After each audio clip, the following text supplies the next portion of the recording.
Remove background एक नई मुफ्त ऑनलाइन सर्विस है। इस सर्विस से सारिफीन अपलोड की हुई तस्वीर का बैकग्राउंड खुदकार तौर पर खत्म कर सकते हैं। वैसे तो बहुत से फोटो एडिटिंग सॉफ्टवेयर्स और एप्लीकेशन से तस्वीर के बैकग्राउंड को खत्म किया जा सकता है, लेकिन इसके लिए आपके पास फोटो एडिटिंग का थोड़ा सा तजर्बा होना जरूरी है।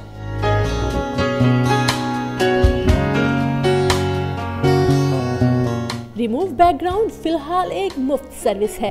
ये सर्विस खुदकार तौर पर तस्वीर को प्रोसेस करके तस्वीर से बैकग्राउंड का खात्मा करती है।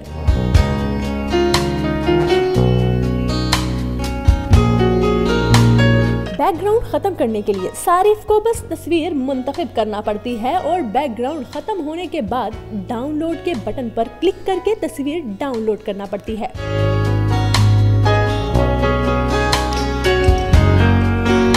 इस सर्विस को इस्तेमाल करने के लिए आप इंटरनेट पर मौजूद तस्वीर का URL भी दर्ज कर सकते हैं।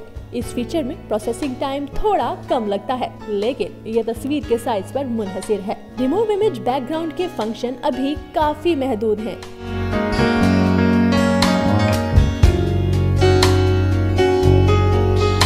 ये ऐसी तस्वीर से बैकग्राउंड खत्म करता है जिनमें कोई शख्सियत मौजूद हो। फिलहाल इसे अशिया का बैकग्राउंड खत्म नहीं किया जा सकता। एक दूसरी पाबंदी तस्वीर के साइज की है। इस सर्विस को इस्तेमाल करने के लिए जरूरी है कि आप 8 MB तक की तस्वीर मुंतखब करें। अगर तस्वीर मतलूबा शराइत के मुताबिक हो तो एल्गोरिथम बैकग्राउंड को खत्म करने का प्रोसेस शुरू कर देता है। हो सकता है कि मुस्तकबिल करीब में इस सर्विस से अशिया का बैकग्राउंड भी खत्म किया जा सके।